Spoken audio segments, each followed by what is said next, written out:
الحمد لله رب العالمين۔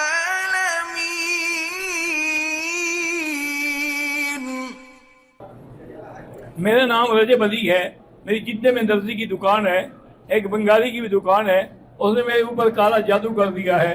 تو آپ سورۃ البقرہ ٹیلی فون میں فیڈ کر کے اور ہیڈ فون لگا کے سنا کریں، سب جادو شادو اڑ جائیں گے۔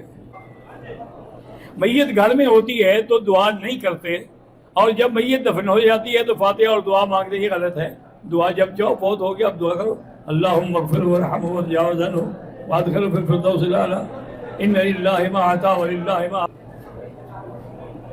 ایک قریبی رشتہ دار نے اپنی ایک بیوی کو طلاق دی، پھر اس کی بیوی نے کسی اور سے نکاح کر لیا اور اپنے دوسرے شوہر سے ملی بھی نہیں اور طلاق بھی نہیں ہوئی۔ پہلے شوہر نے عدالت سے طلاق دلوا کر پھر سے نکاح کر لیا۔ بھائی جب تک وہ اب دوسرا جس سے اس نے نکاح کیا تھا نا وہ طلاق نہ دے تو نکاح نہیں ہو سکتا۔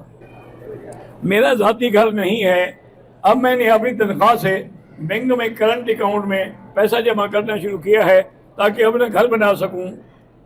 جب تک کہ گھر کے پیسے پورے نہیں ہوتے کیا ان پر مجھے زکوٰۃ دینی ہوگی جب تک گھر لے نہیں لیتے آپ۔ حج جو ہے تقریباً وہ 9 ہجری میں فرض ہوا اور پہلی دفعہ حج کے امیر ابو بکر بنے، 10 میں حضور آئے۔ ہم دبئی سے عمرے کے لیے آئے ہیں، مدینہ پاک سے مکہ آ گئے، احرام اور آ کے مسجد جیرانہ سے باندھا۔ ہم 5 ہیں، آپ سب پر ایک ایک دم ہے، بچے پر نہیں ہے۔ غیر فطری طریقے سے یعنی کوئی خاوند اپنی عورت کو اگر الٹے راستے سے استعمال کرنا چاہے تو اس پہ اللہ کی لعنت ہے۔ صحیح حدیث ہے میرے مدنی کی کہ من اتی فی دبر امرأتہ، جو آدمی اپنی عورت کو پیچھے سے کرتا ہے فعلیہ لعنت اللہ، اس پہ اللہ کی لعنت ہے۔ اب اس کی مرضی وہ لعنتی بنے۔ ائمہ حرمین جو ہیں وہ مقلد ہیں یا غیر مقلد ہیں، یہ ان سے پوچھے تو زیادہ بہتر ہے، ہر آدمی بتائے گا۔ لیکن یہاں بہرحال فقہ ائمہ اربعہ پڑھائی جاتی ہے یونیورسٹی میں، اور ان کے یہاں فقہ احمد ابن حنبل پڑھائی جاتی ہے۔ اس کا مطلب ہے کہ اماموں کو یہ تو مانتے ہیں، تم نہیں مانتے، اور ماننے پہ اور پھر 12 امام مانتے ہو جیسے شیعہ مانتا ہے۔ بعض لوگ یہ کہتے ہیں کہ ہم کفن آب زمزم سے دھوتے ہیں، کوئی ضروری نہیں ہے، نہ حدیث میں ہے نہ قرآن میں ہے۔ اگر یہ ہوتا تو صحابہ نہ دھو کے لے جاتے۔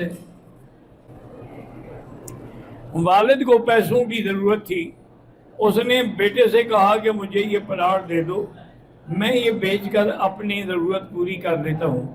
بیٹا علیحدہ ہے، باپ نے کہا جب میرے پاس پیسے آئیں گے میں واپس کر دوں گا، لیکن اب باپ کے پاس پیسے دینے کی ہمت نہیں۔ بہرحال یا تو بیٹے سے معاف کرائیں یا پھر کوشش کریں استغفار زیادہ پڑھیں، اللہ پیسے دے اس کو دے دیں۔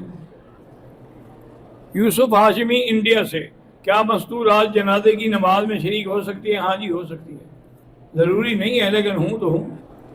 ایک مسجد میں، مسجد الحرام میں ایک نماز 1 لاکھ کے برابر ہے، تو کیا ساری حدود حرم ہے ہی مسجد الحرام؟ تو جب مسجد الحرام ہے تو سب میں 1 لاکھ ملے گا۔ کہاں مسلمانوں کو روکا تھا انہوں نے، اور اب کیسے کافروں کو روکا جاتا ہے کہ وہاں حدود ہے مسجد الحرام کی۔